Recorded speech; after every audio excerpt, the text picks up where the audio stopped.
A finales de 1943, casi en la misma época en que Rommel estaba destinado en la muralla del Atlántico, los aliados decidieron quién sería el hombre que dirigiría la invasión. La elección lógica era el general Marshall, jefe de la Junta de Estado Mayor. Pero finalmente se le asignó la tarea al general Eisenhower. Se le dieron unas órdenes muy sencillas. Debía invadir el continente europeo junto con otras potencias aliadas y marchar hacia el corazón de Alemania. El plan para la invasión de Europa, llamado en código Operación Overlord, estaba muy avanzado antes de serle asignado a Eisenhower. Inicialmente se había previsto un desembarco a cargo de 3 divisiones, entre los puertos de Le Havre y Cherbourg. Tras hablar con el general Montgomery, comandante de las fuerzas británicas y canadienses de tierra, Eisenhower decidió que el plan era inadecuado. Eisenhower y Montgomery desarrollaron un ambicioso plan de operaciones con el fin de asestar un duro golpe a los alemanes.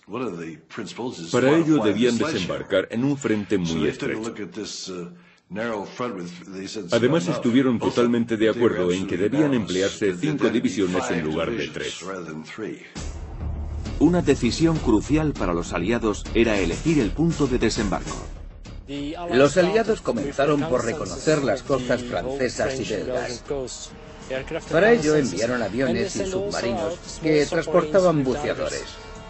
Los submarinistas llegaron a la costa y allí tomaron muestras de arena que después estudiarían en los laboratorios. Pretendían analizar su resistencia para saber si aguantaría el peso de los carros de combate y de los otros equipos. Finalmente eligieron Normandía por sus amplias playas arenosas. Sin embargo, Normandía tenía una gran desventaja. La armada aliada tendría que recorrer unos 200 kilómetros por el Canal de la Mancha, una distancia 5 veces superior a la de Calais. Además, el desembarco en Normandía situaba a los aliados más lejos de su objetivo, Alemania. Sin embargo, esa playa también tenía una ventaja. Los alemanes no habían fortificado la zona tanto como otras partes de la muralla. Los alemanes sabían que los aliados necesitarían un puerto para desembarcar y así llegar hasta el corazón del país. Los aliados también eran conscientes de que Normandía no era el mejor lugar, pero tenían ideas para compensar sus defectos. Podrían llevarse los puertos con ellos. En las islas británicas, secretamente, los ingenieros construyeron unos inmensos cajones de cemento, puertos flotantes y secciones de pontones. Eran los componentes básicos de los puertos modulares portátiles, cuyo nombre en código era Mulberry.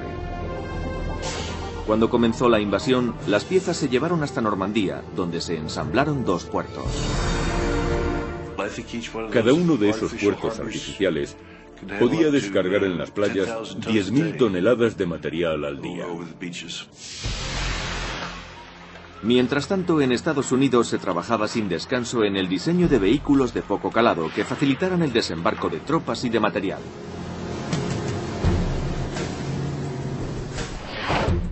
Los mayores, los LST, tenían una longitud de 100 metros y se utilizaron para desembarcar tanques. Los LSI o anfibios, para el desembarco de infantería, podían transportar hasta 150 soldados. El vehículo más pequeño que transportaría la primera oleada de tropas se llamaba Higgins, en honor a su inventor, un fabricante de Luisiana. Necesitaban un vehículo anfibio de poco calado que pudiese reutilizarse enseguida. Todos los estadounidenses que desembarcaron en el norte de África, en Italia y en el Pacífico, lo hicieron en un vehículo construido en la fábrica de Andrew Higgins en Nueva Orleans. Higgins tuvo que satisfacer el enorme pedido de lanchas necesarias para la invasión. La fábrica pasó de tener 80 trabajadores a 30.000, de los que la mitad eran mujeres. Trabajaron 7 días por semana y 24 horas al día para producir los vehículos que les habían encargado. Y lo lograron. Mientras las fábricas norteamericanas continuaban produciendo cada vez más equipos bélicos, la industria y las estaciones ferroviarias alemanas seguían derrumbándose bajo las incursiones de la aviación aliada. Temiendo que su industria bélica se hundiera, los aviones de la Luftwaffe regresaron al cielo alemán para defender sus ciudades. Los aliados consiguieron así la supremacía aérea sobre Francia. Rommel estaba convencido de que Alemania no podía ganar la guerra, pero creía que la muralla del Atlántico podría forzar a los aliados a firmar una paz negociada. Tras utilizarla en el norte de África, la mina terrestre se convirtió en el arma preferida de Rommel y ordenó que se plantaran más de 50 millones en la muralla. Se enterraron muchas clases de minas. Algunas eran de cristal, para no ser descubiertas por los detectores metálicos. Este problema de las minas no magnéticas aún existe en todo el mundo. Plantaron minas, tendieron alambradas de espino y apuntaron morteros. Además, los alemanes situaron obstáculos en el agua entre las mareas bajas y altas. Pero mientras se preparaban contra el desembarco, rezaban para que no se realizara por allí. Bajo la supervisión de Rommel, la muralla se estuvo reforzando durante 6 meses. Se plantaron más de 5 millones de minas, menos de las necesarias, pero el triple de las que se habían instalado en los años anteriores. A finales de 1943, Rommel consideraba que la muralla aún era vulnerable. En la primavera de 1944 tenía más confianza en que las nuevas fortificaciones resistirían la invasión. Pero sus puntos débiles seguían preocupándole. En abril de 1944 la aviación aliada destruyó la red de comunicaciones cercanas a la costa. Con la intención de confundir a los alemanes para que creyeran que el desembarco se realizaría por Calais, los aliados bombardearon constantemente aquella zona. Pero también atacaron la costa de Normandía.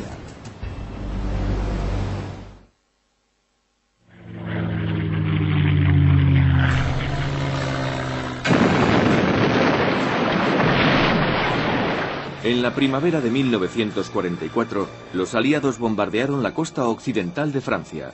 Sus devastadores ataques preocupaban al mariscal Rommel, que había dirigido parte de la construcción de la muralla. Mi padre opinaba que la estrategia alemana tenía que cambiar radicalmente, porque tras su experiencia en África, conocía la efectividad de la aviación aliada. Preocupado por la aviación aliada, Rommel se enfrentó al general Gerd von Rundstedt. Eso condujo a una situación muy extraña. Rommel era el inspector de las fortificaciones y von Rundstedt era su jefe. Rommel quería detener la invasión en las playas y von Rundstedt, militar veterano, quería recurrir a una guerra de maniobra inmediatamente después del desembarco. Rommel sabía que a pesar de la efectividad de las divisiones Panzer alemanas, la aviación aliada podría destruirlas. Por eso expuso el caso a Hitler. Mi padre no se veía capaz de presentar una batalla móvil contra los británicos y los norteamericanos. Teníamos que ganar el combate en las playas durante los primeros días de desembarco. Pero Hitler no resolvió el conflicto. En lugar de ello, se sirvió de las diferencias entre sus generales para consolidar su propio poder. Se encargó él mismo de los planes de defensa. Cuando se produjera la invasión, él daría las órdenes.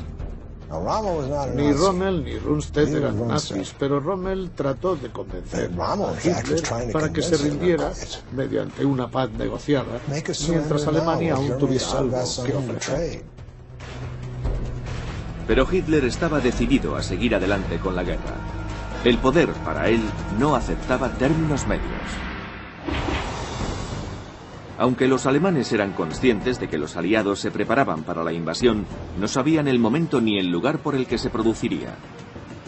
Y para confundirles, los aliados iniciaron una operación de desorientación que denominaron Fortitude. Consistía en hacer creer a los alemanes que el desembarco se realizaría en Calais. Crearon un cuerpo de ejército falso al que llamaron Primer Grupo Militar Estadounidense. El general Patton estaba en Inglaterra, pero se sirvieron del hecho de que sus discursos siempre causaban expectación para hacer creer que iban a Calais. Además, colocaron equipos y tanques hinchables para engañar a los aviones de observación. Otro elemento clave fue enviar información falsa a través de espías alemanes que operaban en Inglaterra y a los que se obligó a trabajar como agentes dobles. Los británicos les dijeron, o bien te pegamos un tiro en la sien o trabajas para nosotros, y naturalmente trabajaron para ellos.